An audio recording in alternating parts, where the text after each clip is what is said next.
In this 25th anniversary year of September 11th, the Tunnel to Towers Foundation continues to honor America's heroes. Heroes like Fire Lieutenant Michael Wells, who was inspired by 9/11 to serve his community. After 14 dedicated years of service, he lost his battle with occupational cancer, leaving behind his wife, Katie, and their 3 children. Tunnel to Towers honored Lieutenant Wells by paying off the family's mortgage in recognition of his sacrifices. Donate $11 monthly and amplify your impact with a car or land donation. Go to T2T.org.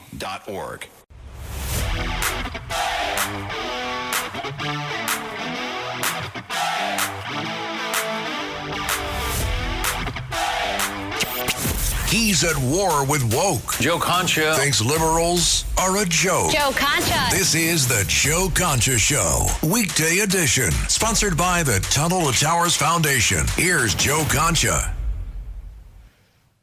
All right, here we go. Well,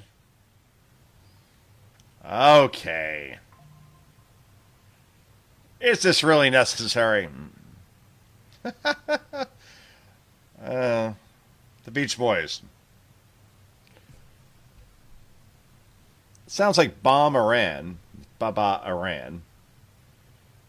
As we know now, we're not bombing Iran, which, I think is a good thing. Okay. They have no military. They have no navy. They have no ballistic missiles. They have no nuclear weapons capabilities. They are neutered now at this point. However, the president in Donald J. Trump has announced that the reason for doing a ceasefire, which we've agreed to, is that we have, and I'm quoting here, already met and exceeded all military objectives and are far along with a definitive agreement concerning long-term peace, all caps, with Iran, and peace, also all caps, in the Middle East. We have received a 10-point proposal from Iran and believe it is workable in terms of a basis to negotiate. So that's where we are at this point. We're not going to start bombing bridges and power plants and all that fun stuff. Not fun stuff, but you know what I mean. As far as Iran is concerned, look, for the U.S., it's not a matter of winning militarily, because we know where we are militarily, which means, obviously, we have won this war and then some, as far as Iran's military versus the U.S. military. The question is, and the political calculus is, that if we keep bombing Iran and there is no end in sight, gas prices continue to go up, which is bad for Republicans, Trump, MAGA, whatever you want to call it. And then the midterms are an absolute bloodbath for Trump, MAGA, Republicans. So we have to get out. We've done our job as far as neutering Iran for the next 10, 20, 30, 50 years, as far as being a threat. The question is, was this all worth it politically? And I say yes. I say that we have heard from Republican and Democrat presidents going back many, many years, if not decades, saying we have to do something about the Iranian threat. And Donald Trump finally did it. So if you want to complain about that, great. Gas prices above $4, all right. They're going to come back down. Strait of Hormuz is going to be reopened. Iran will no longer be a threat. And not just in the short term, as far as when we look back at political legacies for presidents. Right, Ronald Reagan taking down the Soviets in the 80s. This could be the same thing. The problem is Trump has 4 years to do a lot in very little time relatively. He closed the southern border, great. He straightened out the tariff issue as far as trade and the U.S. and all these horrible deals we've had for years, great. And now he's saying we're going to protect not just the U.S., but Europe in taking decisive action against the Iranian regime, great. So, all good, but what does this mean for the midterms? Well, Democrats have to win, 3, 4 seats in order to take back the House? They probably will. History tells us that. Over 80 years, only twice has the party in power actually gained seats in the House during midterm elections. The odds aren't great. And with a media that supports Democrats running on affordability, which is hilarious. We're going to bring back affordability. We voted for the Inflation Reduction Act during Biden when we had 9% inflation. The fact that Democrats are running on this is the best unintentional comedy out there. No question about it. Anyway, let's get to our fun sound bites, shall we? And now apparently Democrats are saying that Trump is going to try to intervene to steal the next election during midterms. He's going to do it, which you used to hear about this was a big no-no.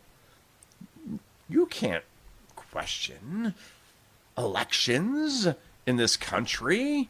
Is attack on our free democracy and all this ridiculous stuff. Anyway, here's Mark Warner, Virginia, Senator, cut 2, saying that this will happen. Cut number 2, go. President Trump signing an executive order to limit mail-in voting, his latest move to subvert the midterms, sowed doubt about the results. This president and these Republicans who have no commitment to the rule of law and doing things the appropriate way, we're ready. We have to be on guard as to what they may try to do to the technology. All right, sorry about that. That's actually George Stephanopoulos and Nancy Pelosi. Who cares, right? Democrats are now previewing in advance that Trump will try to steal the next election and change technology based on Pelosi's argument, where Democrats will win even if Republicans actually have more votes. Which, again, this was a very, very big no-no to say after the 2020 election. No question about that. Meanwhile, if we have the right cut, let's go to Ro Khanna, who had a very, very bad day on CNBC. He is a representative congressman of California, talking about, and I talked about this on Fox over the weekend in a column I had in the Washington Examiner, as far as this guy, Ro Khanna, going on Hassan Piker's podcast and actually had the audacity to say that we have to do this. We have to go on this guy's podcast because we have to win elections. You know what Hassan Piker has said over the last 18 months, 2 years? Said that America deserved 9/11. Said that he did not care if people were raped. Women, children, men. On October 7th, said that he didn't care if that happened. Does not change anything for him during the October 7th attacks in Israel. Also, this guy, if you want to add up the whole scorecard, called Jews inbreds. He was at Columbia University in New York and actually made this statement directly to Jewish students, who then complained that this guy said that and then played back the clip of him saying that on video, laughing hysterically. You want to go on with how horrible this person is? Yeah. And more Democrats are going on his podcast because, well, he reaches a certain sector of the Democratic Party in terms of votes. What, the anti-Semitic part of that? That part? The part that believes that Jews are inbreds? Ro Khanna, I mean, thank God. CNBC, of all places, and Joe Kernan, who's a good guy, right, actually called him out to his face on the air. I hope this is cut number 5. Go. I do want to ask you, here we are in the midst of the midterms. You're someone who's been quite outspoken. You have made several appearances on a show hosted by socialist commentator Hassan Piker. Some of your fellow Democrats, though, have raised alarms about his views.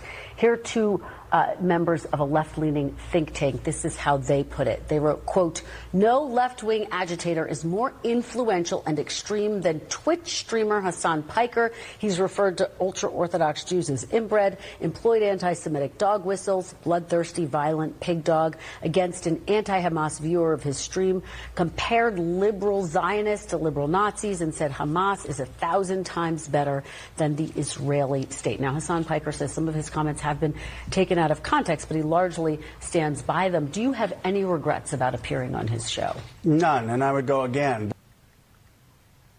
No, and I would go again. That was Ro Khanna, who wants to run for president, California, representative. I would go again on a show where a guy who said that America deserved 9/11, who said that I don't care about if women, children, and men were raped on October 7th, who thinks that Hezbollah is really cool because they're a resistance group, as he calls them, to Israel. I could go on. But, again, there is no excuse for anybody going out there and saying that this is the person that I really represent, and that is Ro Khanna. Meanwhile, let's go to cut 6. I'm sure it won't be the right cut, but we'll give it a shot anyway. Cut number 6, here is Ro Khanna talking about how he got Iran to drop its uranium production, but, you know, even CNBC, hopefully, is not buying it. Cut number 6, go. The enriched uranium is still buried underneath. We haven't gotten rid of it. Obama had gotten rid of 97% of that enriched uranium. But we don't know exactly what they were telling. Well, we know they weren't telling us the truth. We already know that from the missiles that they've launched. We know that from other things, that basically they've been lying all along. Yep. So even Ro Khanna is saying, let's go back to the Obama years. Wouldn't that be great? Negotiating with Iran, giving them pallets of cash. Oh, yeah, we believe them when they say that they cut their uranium production by 98%, except, of course, you can't possibly believe somebody like that. Meanwhile, President Trump, before we go to break, is saying that, you know, he may run for president of Venezuela after he's out of here in the United States because he's polling better there than anywhere. And, again, I think the calculation, as far as Iran is concerned, that Venezuela is the roadmap. We got Maduro out of there, regime change, in essence. And then the person that has since taken control in terms of leadership is now negotiating and talking with the United States in a friendly way. I think that's the way that Trump thinks that Iran will go. Now, will that happen? We're not quite sure, but either way, maybe Trump, after he leaves office, may actually run for president in Venezuela, considering, you know, his great poll numbers there. This is cut number 9, go. The people of Venezuela, they say if I ran for president of Venezuela, I'm polling higher than anybody has ever polled in Venezuela. So after I'm finished with this, I can go to Venezuela. I will quickly learn Spanish. It won't take too long. I'm good at language. And I will go to Venezuela. I'm going to run for president. But we're very happy with the president-elect that we have right now, the people that are running it. All right, there you go. Venezuelan President Donald Trump. I have a feeling it could be Marco Rubio. He needs other jobs. The guy has like 20 jobs. Want to give him a 21st at this point. Anyway, this is Joe Concha. This is Concha at Night. Back with so much more in just a moment. This is the Joe Concha Show, weekday edition. Joe Concha. Sponsored by the Tunnel to Towers Foundation.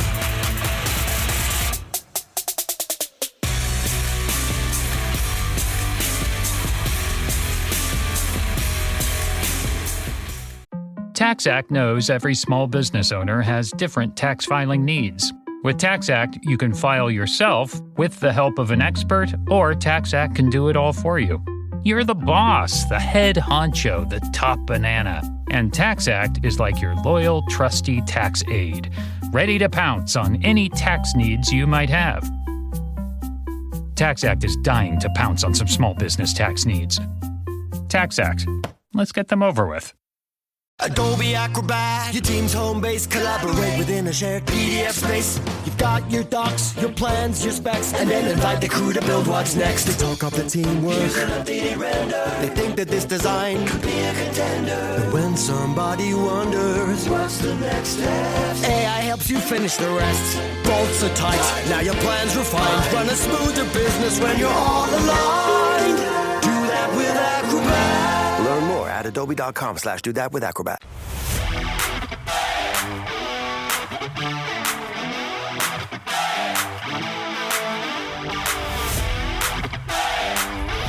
This is the Joe Concha Show, weekday edition, sponsored by the Tunnel to Towers Foundation. Here's Joe Concha. Welcome back, everybody. So, despite the fact that President Trump had an 8 p.m. Eastern Time deadline as far as a ceasefire with Iran, well, apparently Iran is still launching missiles at Israel. So you could trust these guys as far as you could throw them, and with their bad knees, you can't throw them anywhere. Meanwhile, what happened over the weekend as far as two pilots, like right out of Top Gun, who had to eject themselves from their F-15s after they were shot at and apparently were going down. Well, one pilot was able to be found pretty easily by the U.S. military. The other one, because you're going at such a high speed, launched in another direction and had to go up a mountain 7,000 feet despite being severely injured. And through a beacon that was on him, the U.S. military, through hundreds of special forces on the ground, was able to get him out in enemy territory. A great, great rescue, the likes of which we have not seen in some of our lifetimes, certainly not mine. Meanwhile, this is cut 10, we hope, is Trump calling out media companies as far as somebody leaked info that there was only one pilot that was rescued. Somebody did that. There was a second pilot that was still missing. And somehow Iran knew about that, somehow, because this media company actually set out to the world that, oh yeah, you know, they're missing one still. Well, that's a big problem. And this is cut number 10. Go. But these two extraordinary rescues, because it was two, and as you probably know, we didn't talk about the first one for an hour, and then somebody leaked something, which we'll hopefully find that leaker. We're looking very hard to find that leaker, and talked about there's somebody missing. They basically said that we have one and there's somebody missing. Well, they didn't know there was somebody missing until this leaker gave the information. So whoever it was, we think we'll be able to find it out, because we're going to go to the media company that released it, and we're going to say, national security, give it up or go to jail. And we know who, and you know who we're talking about, because some things you can't do. Because when they did that, all of a sudden, the entire country of Iran knew that there was a pilot that was somewhere on their land. That's right. Back with more in a moment.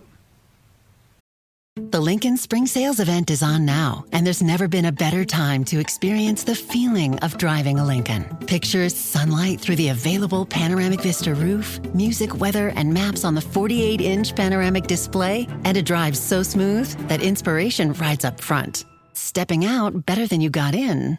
That's the Lincoln feeling. Get behind the wheel of the 2026 Lincoln Nautilus SUV and discover exceptional offers only at your local Lincoln retailer. This episode is brought to you by MGM Plus. From and its horrors returns for season 4, centered around a town that traps all those who enter. Terrifying creatures that come out at night. Horrors some wished had stayed buried. Where desperate hope leads to darker truths. Dangerous new arrivals, a sinister figure, a shocking revelation. From Season 4 premieres April 19th on MGM+. Some doors should remain closed.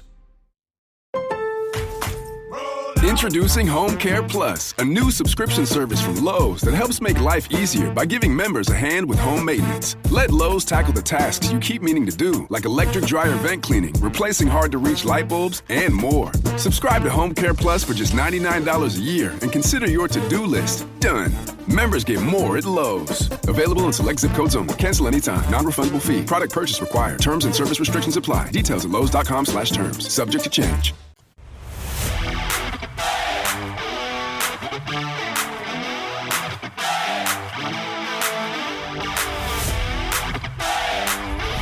This is the Joe Concha Show, weekday edition, sponsored by the Tunnel to Towers Foundation. Here's Joe Concha.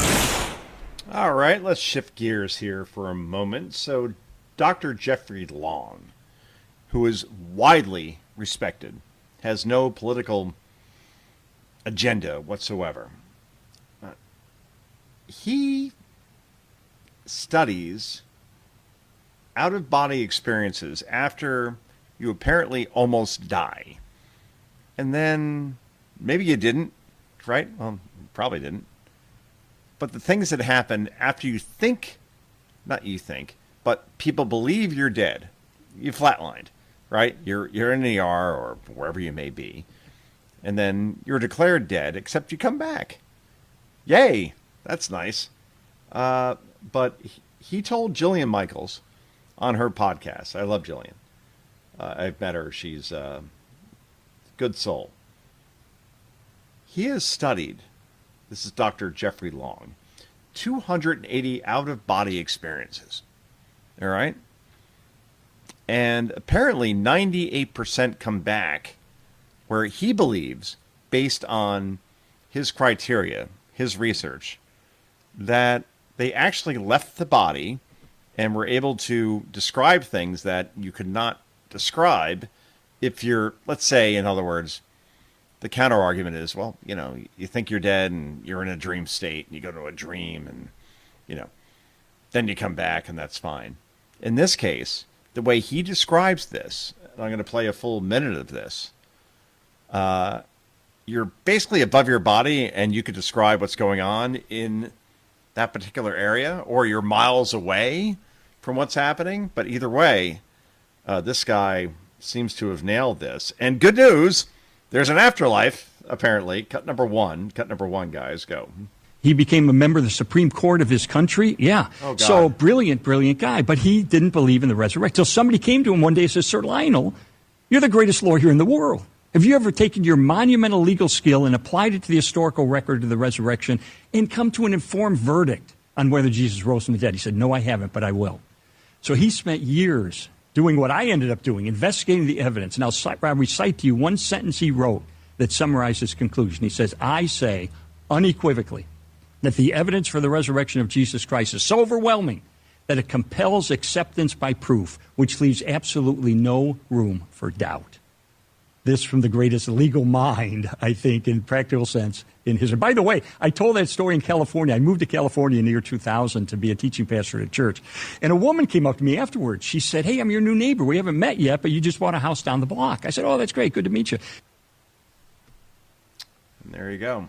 It's not the clip that I thought would play, but it's that kind of night. All right, let's move on, shall we? There's a guy running for Senate in Maine who is being portrayed as a moderate, and he's not a moderate in any way, shape, or form. All right, so he will be Senator Planter. This guy, Planter, actually had Nazi tattoos on his person. All right, Nazi tattoos. That should be the end of somebody like this, but oh crap, he's a Democrat, so let's let him go. Anyway, this moderate, is being portrayed as a guy that can represent the state of Maine, which I guess is like purple-ish But at the same time, he wants amnesty for all illegals. No, really. Listen to the cut. God willing. Cut number 3. Go. Okay, we don't have that one. Oh, this show's going great, isn't it? All right, let's go to cut number 4, shall we? Maybe we have this. Here's Planter talking about how he wants to not only change the Supreme Court, but actually impeach Supreme Court justices. This is cut number 4. Go. There is structural power in the Senate to deal with the Supreme Court. It's going to matter. It's going to require us to get the majority. What the hell? But at that point, I very much think that we need to be exercising ethics oversight over the court. If we held Supreme Court justices to the exact same standards we hold federal judges, there is a compelling case for the impeachment and removal of at least 2.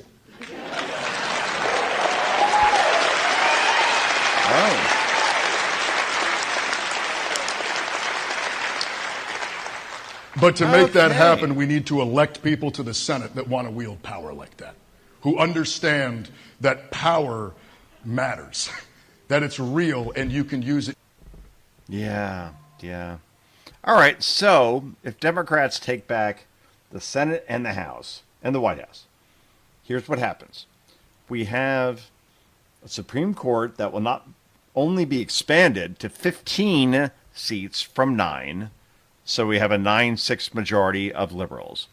You also have now 2 Supreme Court justices who will be impeached by a guy like Planter if he becomes a senator in Maine. Oh, yeah, we're going to get 2 more states. Washington, D.C., which is smaller in terms of population, trust me, I live there, than almost every other state in the country. They'll get 2 senators that will be Democrat.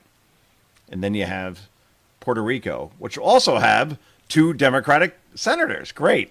So perpetual existence of Democrats controlling the Senate, Democrats controlling the House.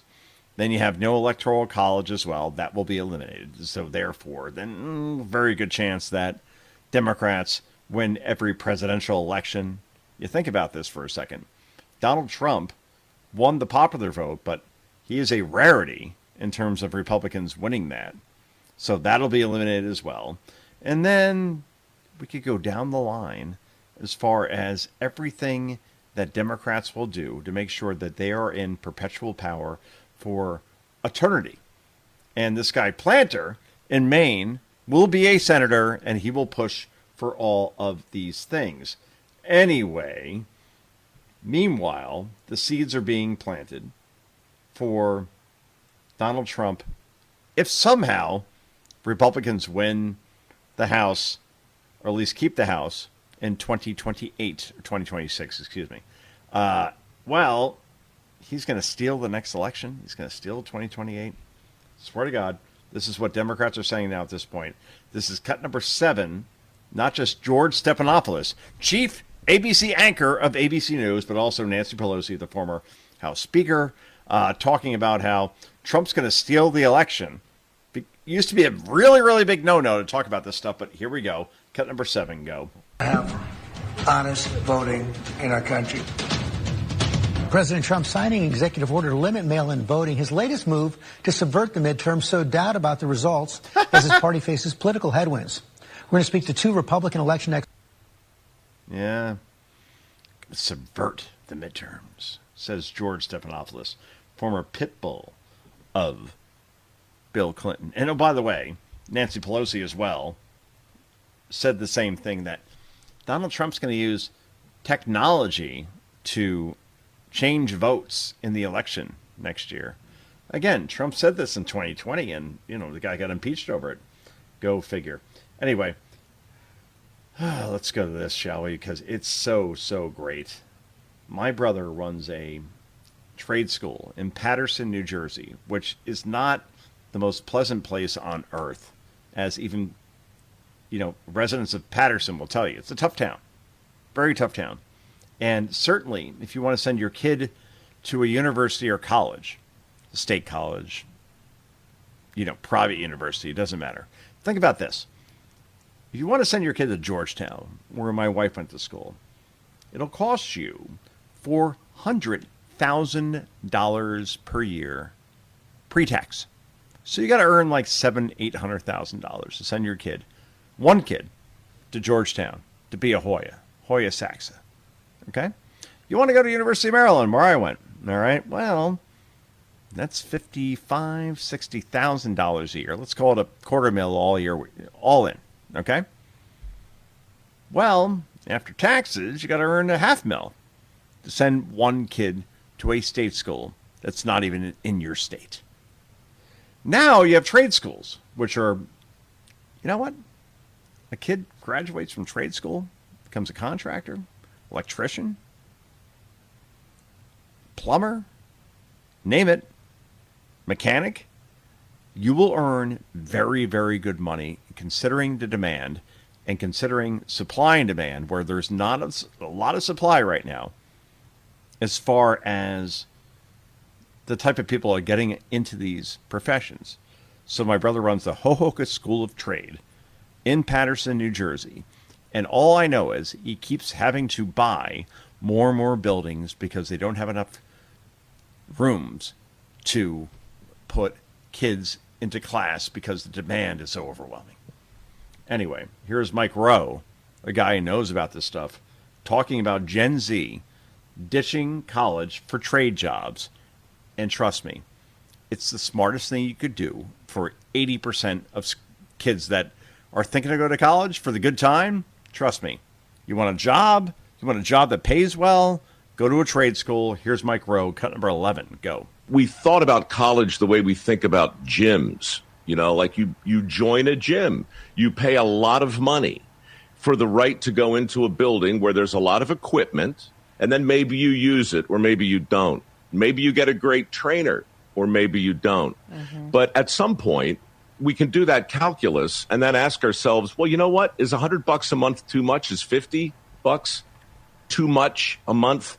That's what's happening here, except the stakes are much larger. And we're realizing that the act of paying for your degree and attending the school itself is in no way commensurate with the speed with which you might attain enlightenment. Mm-hmm. It's just the way it is. And now you throw on this preponderance of real opportunities in the real world that don't require that 4-year degree or that crushing cost. The way is clear. Oh, boy. That is the future, and I hope that every Republican out there pushes this more. Because college is great. College is a great time, right? You go Greek, like I did. You know, that was fun. All those things in terms of the experience. But in the end, as far as cost versus what you get out of it, you want to know why so many Gen Z men and women, young adults, are now voting for a guy like Mamdani? Because they come out of school, they have all this debt. They have no idea what to do with. And they say, the system is broken. Somebody give me something to believe in. The free stuff. Like Mamdani promises, AOC, all of them. Now, they can't deliver on it, obviously. But it seems enticing. And trust me, I was at Easter dinner with several Gen Z nephews of mine. And they are not happy with the system at all. At all. And you see why. Everything is beyond expensive, and they don't believe they could ever have a home, a family, in the way that their parents, especially our grandparents, had. That was the American dream. Wife, kids, dogs, picket fence, nice house. That is now out of touch for so many people, especially where we are right now, where I am, New Jersey, New York, Connecticut. You should see in my town what a 3-bedroom shack goes for. $1 million. Bergen County, New Jersey. And trust me, my house, 2,200 square feet, 4-bedroom colonial. My wife, ER doctor, who works basically 2 jobs. I work 3, maybe 4. jobs. And still, we look at our bank accounts and say, where's it all going? Where's it all going? It's so hard to live around here. And in general, I did a Fox News hit on affordability. And there was one survey, I believe it was from Pew Research, that said that 75% of people in this country, forget about New York, New Jersey, San Francisco, Dallas, Miami, in general, 75% of people in this country believe that it is not affordable to live where they live. Because you see it. Go on to Realtor.com. Pick any town. Look at the house. And you say, that's worth that? Go look at Wyckoff, New Jersey sometime and see what you get for 3 bedrooms under $900,000. It is laughable. And that's really hard for a lot of people to afford unless you have 3 or 4 jobs. It's insane. Anyway, sorry. We went down a rabbit hole here of negativity. We like to have fun here. We're going to end it with a lot of fun, I can guarantee you, on Concha at Night. Back with so much more in just a moment. This is the Joe Concha Show, weekday edition. Joe Concha. Sponsored by the Tunnel to Towers Foundation.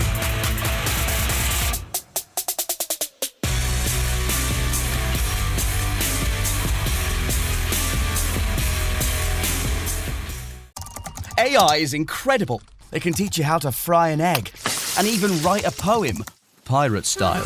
Yarr! But it knows nothing about your work. Slackbot is different. It doesn't just know the facts. It knows your schedule. It can turn a brainstorm into a brief. And it doesn't need to be taught. Because Slackbot isn't just another AI. It's AI that knows your work as well as you do. Visit slack.com/meet Slackbot to learn more. Don't let tax refund worries hold you back. File now with TurboTax on Intuit Credit Karma. They'll find every credit and deduction to help you get every refund dollar you deserve, or your money back. Start filing today in the Credit Karma app.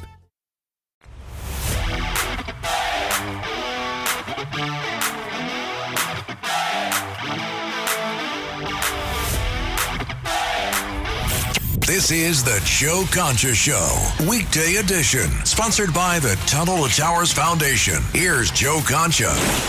All right, everybody, on this Tuesday night, let's just say this. Gavin Newsom's wife, Jen Newsom, is crazy. There's no other way to put it. Oh, my goodness gracious. I mean, here she is. And if you're Gavin, who's already falling big time in the polls, down 15 points to Kamala Harris as far as prospective candidates for the Democratic nomination. It's early, but you're down 15 to Kamala. That's never a good sign. Here she is on the Kristi Noem and Pam Bondi firings recently, which should have happened. Nothing to do with gender, of course. Kristi Noem, I think that she was loyal to Trump and got the job for DHS secretary. And anybody, you know, my dog Teddy could have been DHS secretary, and we'd still see the results at the southern border as far as 0 illegals being released into the country. That was because of Trump, right? Not because of anybody else. And then you have, Pam Bondi in DOJ talking about how she had the Epstein files on her desk and she'll release them immediately. Don't say that. There are no files. What are you doing? Right? Bad communication job on Bondi's part. But Mrs. Newsom believes this is all about gender or something. And just close your eyes and think about how crazy this person sounds when she speaks. Because this could be the First Lady of the United States. I'm not joking. Cut number 12, go. Trust me, I'm not a fan of Pam Bondi nor Kristi Noem. But I need to call out that it's no surprise to me that the first 2 prominent people pushed out of this administration were women. Let me explain. The conservative women that Trump handpicks, who align themselves with an agenda that controls women, restricting our rights, limiting our autonomy and pushing us back into this straitjacket of femininity that is only in service of men. There's a familiar pattern here. Women are brought in, packaged Mar-a-Lago style, and lifted up as long as they commit to wholeheartedly serve the interests of the patriarch at the top. Explain Susie Wiles then, Jen Newsom. Because Susie Wiles is the chief of staff to the President of the United States. Is she fired? Noem and Bondi, in terms of weak links within this administration, in the cabinet, deserve to be fired. Nothing to do with gender. Oh, my. You imagine listening to this person for 4 years? Because you may get that if Gavin Newsom somehow is the nominee. Meanwhile, Governor Newsom actually wanted to build this high-speed rail in California for billions of dollars. Now, 60 Minutes, thank God, all right, was